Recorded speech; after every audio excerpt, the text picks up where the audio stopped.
आज हम बात करेंगे एक्टोपिक प्रेगनेंसी के बारे में। ये एक बहुत ही सीरियस कॉम्प्लिकेशन है और बहुत सीरियसली ली जाती है। नाउ एक्टोपिक प्रेगनेंसी का मतलब है प्रेगनेंसी यूट्रस में ना होकर किसी भी एक्टोपिक पोजीशन पे हो जाना।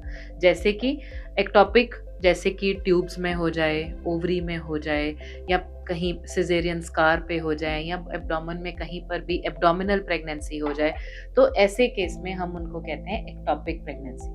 नाउ इसका एग्जैक्ट रीजन तो फाइंड आउट नहीं कर सकते, बट मोस्ट कॉमन रीजन जो है वो लोअर पेल्विक रीजन में अगर इन्फेक्शन हो, एडिशंस बने हो, मीन्स आपस में अगर एक और एक लेयर चिपकी हो, एडिशंस जिसको कहते हैं वो बने हो, तो चांसेस ऑफ एक्टोपिक प्रेगनेंसी बढ़ जाते हैं। अगर ट्यूब में पस या बॉटल फ्लूइड भरा हो, तो ऐसे केस में भी कई बारी एक्टोपिक प्रेगनेंसी के चांसेस ज़्यादा देखे गए। अगर आपको पहले कभी एक्टोपिक प्रेगनेंसी हुई है, तो आप ये नहीं सोचें कि आपकी किसी वजह से एक्टोपिक प्रेगनेंसी हुई है।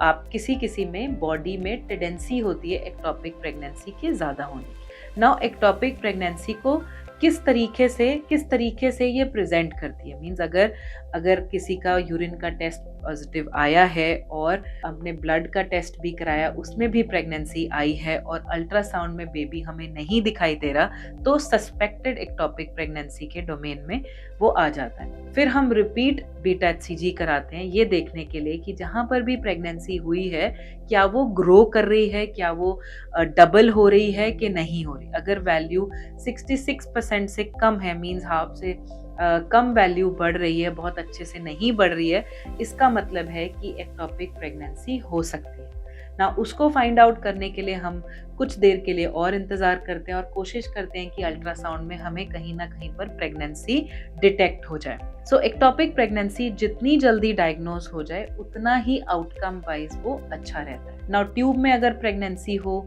और हमें पहले डायग्नोज हो जाए, तो फिर हम इंजेक्शन देके उस प्रेगनेंसी को वहीं पर फिनिश कर सकते हैं। अगर वो प्रेगनेंसी लेट डायग्नोज होती है और ट्यूब में वो प्रेगनेंसी बड़ी हो जाती है, तो हमें कई बारी सेल्फ इंजेक्टमी मीन्स ट्यूब को काटने का या मिल्किंग करने का या कोई भी प्रोसेस जो है ट्यूब का सर्जिकल प्रोसेस ही करना पड़ता है। वो इंजेक्शन से या दवाइयों से ठीक नहीं होता।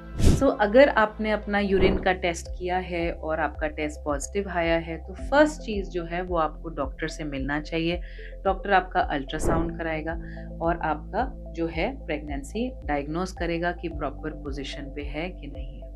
अगर आपका यूरिन का टेस्ट पॉजिटिव है और आप किसी कारण से डॉक्टर के पास नहीं जा पाए और आपको सडनली एब्डोमेन में पेन होना शुरू हो रहा है, लोअर एब्डोमेन में पेट के नीचे के रास्ते में दर्द हो रहा है, या स्पॉटिंग हो रही है, या ब्लीडिंग हो रही है, या बॉडी बहुत वीक फील कर रही है, या चक्कर आ रहे हैं, तो आपको इमीडिएटली डॉक्टर के पास जाना चाहिए। एक्टोपिक प्रेगनेंसी सस्पेक्टेड होती है ऐसे केस में। हर प्रेगनेंसी एक्टोपिक प्रेगनेंसी नहीं होती, तो आप घबराइए मत। अगर आपका टेस्ट पॉजिटिव आया तो डरने की जरूरत नहीं है ये वीडियो देख के कि एक्टोपिक प्रेगनेंसी होगी। वो एक्टोपिक प्रेगनेंसी रेयर कॉम्प्लिकेशन है, इतनी कॉमन कॉम्प्लिकेशन नहीं है। ऐसा भी लोग हमसे पूछते हैं कि मैम मेरी पहले एक बार एक्टोपिक प्रेगनेंसी हुई है, तो क्या मेरी सेकंड प्रेगनेंसी भी एक्टोपिक प्रेगनेंसी होगी? ऐसा बिल्कुल भी नहीं है। अगर आपकी पहले एक्टोपिक प्रेगनेंसी हुई है, आपकी नेचुरली नॉर्मल सेकंड प्रेगनेंसी भी हो सकती है। इसमें कोई भी डरने की ज़रूरत नहीं है। अगर आपकी एक्टोपिक प्रेगनेंसी से ट्यूब निकाल दी गई है तो दूसरी ट्यूब हेल्दी है, तो नेचुरली प्रेगनेंसी आपको हो सकती है। और अगर आपके 1 या 2 बार एक्टोपिक प्रेगनेंसी हो गई है और दोनों साइड की ट्यूब्स जो हैं वो अनहेल्दी हैं, तो आपको डॉक्टर से डिस्कस करना चाहिए कि अब क्या पॉसिबल ट्रीटमेंट है आपका प्रेगनेंसी का होने का। अगर आपको एक्टोपिक प्रेगनेंसी के रिलेटेड कोई भी क्वेरी है, कुछ भी कोई डाउट है, या आपकी एक्टोपिक प्रेगनेंसी पहले हो रखी है और आप सेकेंड बेबी के लिए प्लान कर रहे हैं, या किसी भी तरह की आपको एडवाइस चाहिए, तो आप मेरे से नीचे दिए हुए नंबर पे बात कर सकते हैं, नीचे कमेंट कर सकते हैं, ताकि हम आपके क्वेश्चन को ज़रूर टेकअप करेंगे। नमस्कार।